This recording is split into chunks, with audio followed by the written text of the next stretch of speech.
ไปเงื่อนนิดนึงตื้อดึงนี่คือตอนเขาจะออกไปหัวมันดู ตอนนี้เขายังบอกไปเธอนอนแต่ว่าเขากำลังเตรียมตัวเขาจะออกไป เมื่อกี้ก็ดึงมาทั้งหัวทั้งนั้นนู้เดี๋ยวไปเจอกันตอนกำลังออกเดินทางเนาะทุกคนมายังบุครบยังขาดอเมอันนี้อันนั้น เรื่องอะไรกันนะ เต้นิวว้าวมันก็เลิศอยู่นะ เชียงช่างมีกินน้อย เตว่า 2,500,000 เอาผมก่อน 3,500,000 4,900,000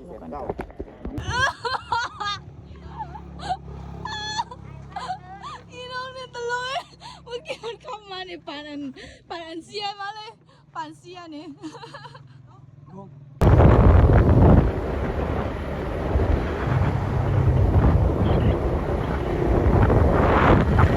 ต้องเขียวผักเลย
อยากให้โซเคียงเหมือนโซยาน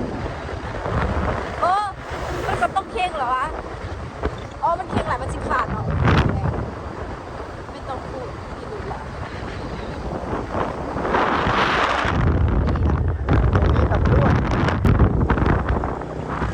นี่เหรอ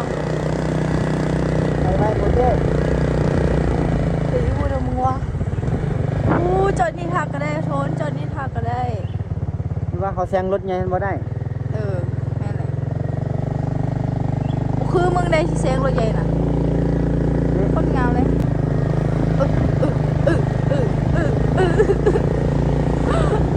จะไปได้หรือไม่มีได้2 คันเนาะยังเหลืออีกหลายคันอยู่ข้างหลังเขาเดี๋ยวเขาก็เราตามมาละเดี๋ยวเขาก็ตามมา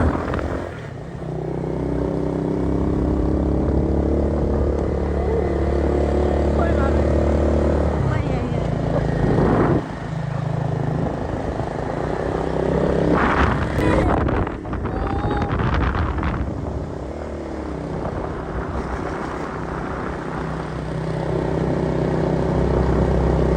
ยคิดว่าจังหวะมันจะได้ฟิลแบบนี้ถ้าคิดว่าแย่ก็ได้เลยฟิลแบบ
ทั้งนั้นอ่ะคนตัดของบอสเตะมันจะเป็นแนวเตะคือแบบในการ์ตูนอนิเมะอ่ะโอ้ my god กูเร็ววันนี้เลยอ่ะเขามาถ่ายกูเหมือนกูเร็วอันนี้กว่าเท่เลยวันนี้นี่แหละกูเห็นเขามาถ่ายกูเร็ว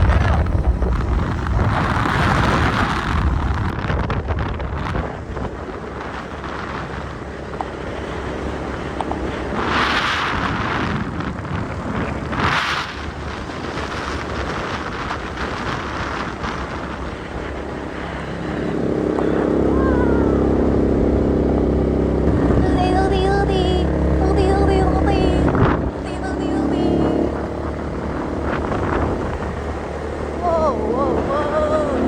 สวยเกินไปอ่ะฉันชอบมากเลยฉันชอบมากเลยสุขภาพ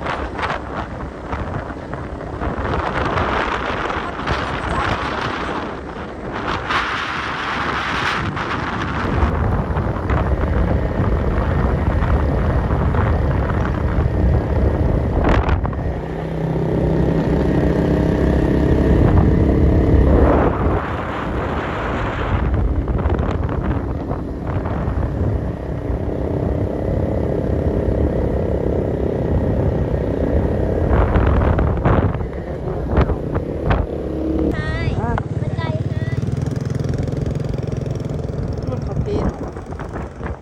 ขึ้นรถขับเพลเหรอฉันบอกค่ะ โอ้มีสัญญาณ มี ปิดจักรก็ได้นะปิดจักรของคนกล้องของเราเนี่ยเขาไม่ได้เก่งแค่ สวยขาดเนาะเข่งสวยนี่ต่อ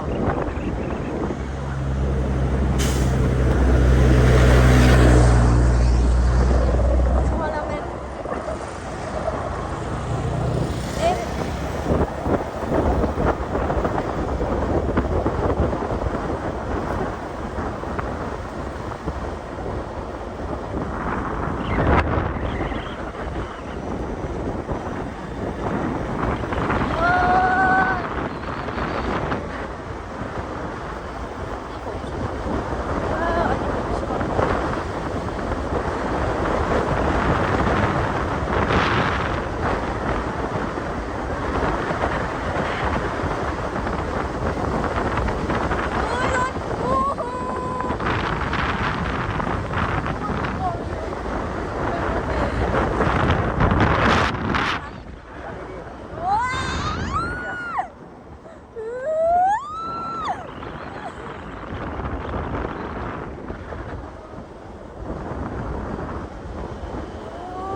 ปวดทางเลยกูแหละ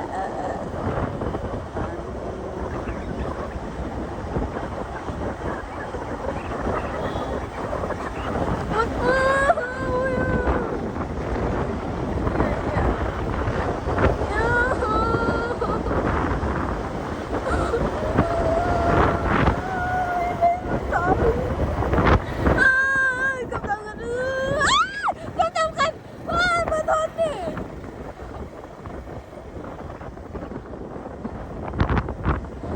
มีสองนิ้วสองหางเลยเกือบตับกัน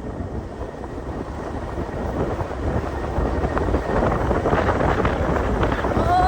ยทำไมไม่ต้องเซกันไม่ต้องเซกันเนี่ย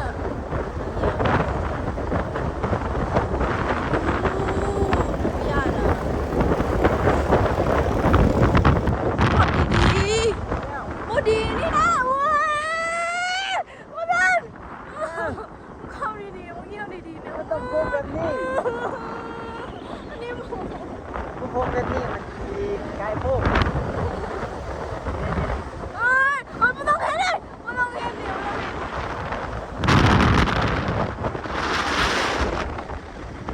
ก็ต้องว่าแม่มึงบอกมาบ้างไม่ต้องขอเด็กมันดีเยอะทนกูยาก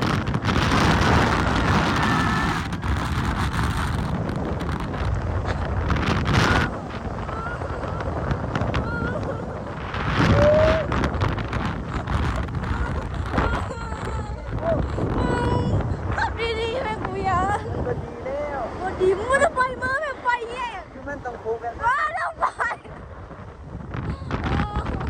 มันทนเนี่ย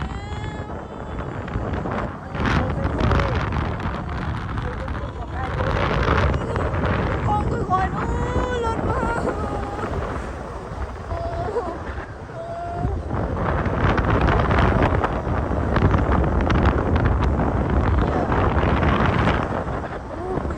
ตาเบิ้งอย่างเช่าไป เนี่ย อย่างนี้โอ้โหขอบคุณเตวอย่าตามผมเด้อครับ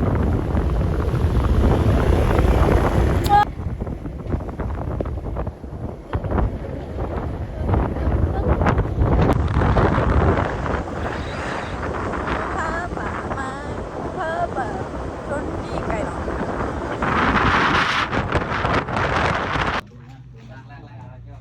พอเรียบร้อยเนาะพอเรียบร้อย ตอนนี้ก็คือมาเรียบร้อยเนาะเขากำลังจะเฮ็ดอาหารกินใจ ขาคนเข่าเย็บเย่ใครกันโอ้เรื่องนี้เกี่ยวกับหลายเนี่ย โดนัทยังมีรู้ละเมื่อไหร่ยูจะมีใจอามีสวัสดีครับอีนี่เจ้าสรุปกูก็ออกไปแล้วดูโบมี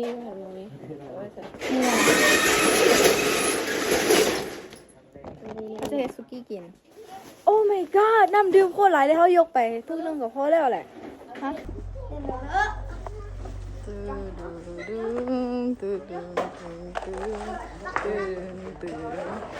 I hope it romantic go my life alright it go ไม่เอา alright it go man this song ป้าบังซิบสิป้าบังซิบ I go man โอ้ย โอ้เอฟเฟลคล้ายของอีน้องนะ I feel lonely เขากำลังจะออกไปนะเขากำลังจะออกไปนะเขากำลังจะออกไปหูอยากค่ะตอนเวลา11 โมงเดี๋ยวไปเบิ่งกันว่าไปฮอดเป็นจักโมงมายูรีเนาะสวัสดีบอกว่า ยูรี่ My name is Julie เขากำลังจะออกไปโอเคเจอกัน อันนั้นเต้เขาจับเต้จับเลยโอ้ยโอ้ยโอ้ยไม่ได้ พร้อมแล้วทุกคน พร้อมแล้ว พร้อมแล้ว พร้อมเลยบ่มีใครตอบเลย let's go พร้อมเลยบ่มีใครตอบแล้วก็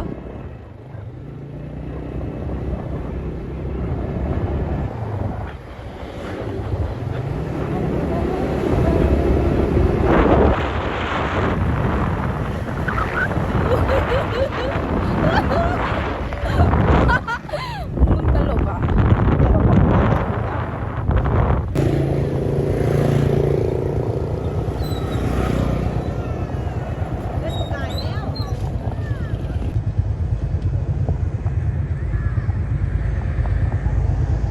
ถามภาษาก่อน ครบแล้วแม่ครบแล้ว นี่ของกูมาเดี๋ยวถ่าเขาคนให้ อายุครบ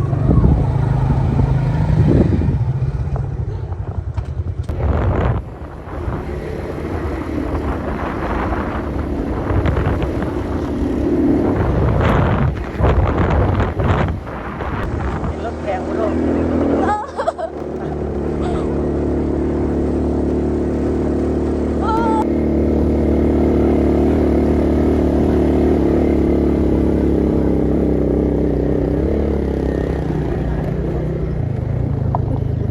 โอ้นำมายุรีให้มันไปข้างๆเขาแม่มันมีฟุตเนี่ย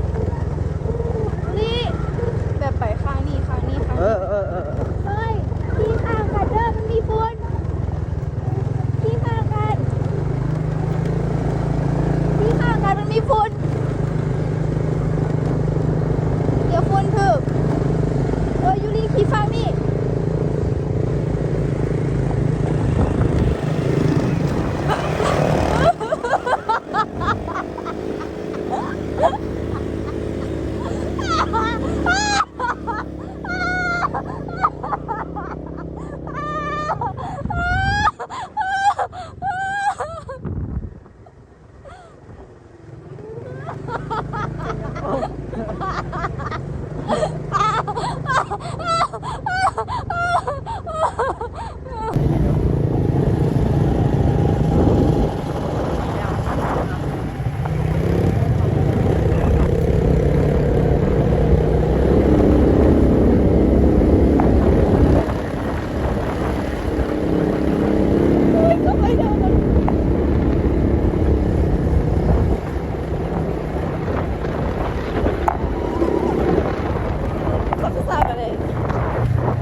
เข้าปากเลยค่ะ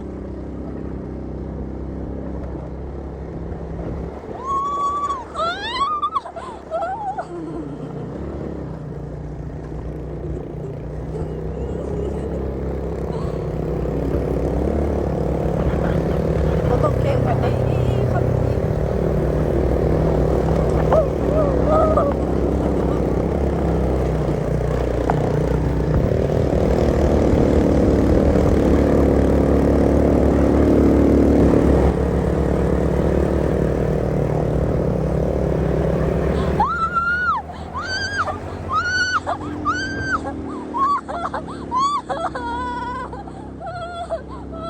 หัวใจกูเกือบแตกตายเมื่อกี้ เอ๊ะ มันเคยไหม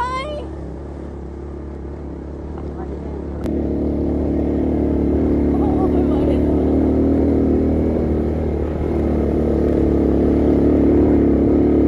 จังหวะเมื่อกี้คือแบบโคตรไหวเลยกูจนแบบป้าสุดๆเลย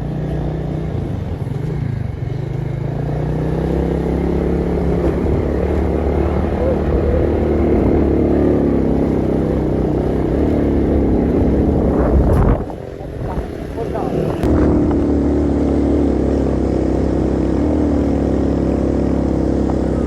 สองคนยอดคนนอน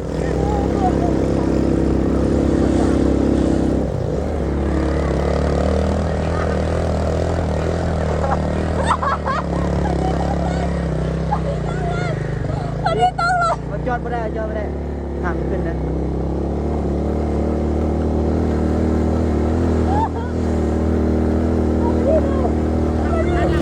ไม่ได้ยังอ่ะโอ๊ยก็คือเมื่อกี้เราไม่ได้ต้องรถเราให้ไม่ได้ยังขึ้นมาฟ้าฟูมันคือสูงอ่ะ มันทันเบิ้งนี่ ค่ะ ทันเบิ้งเด้มันทันเห็น กู ภาพ ถ่ายทันเนี่ย ถ่ายทัน กูปินกล้องไปหาเขาแล้วก็กูได้ยินเสียงเขาหัวแล้วกูปินไปแล้วก็เห็นมันนั่งกัน มันโดดเด้ โอ้ที่ มันตกนี่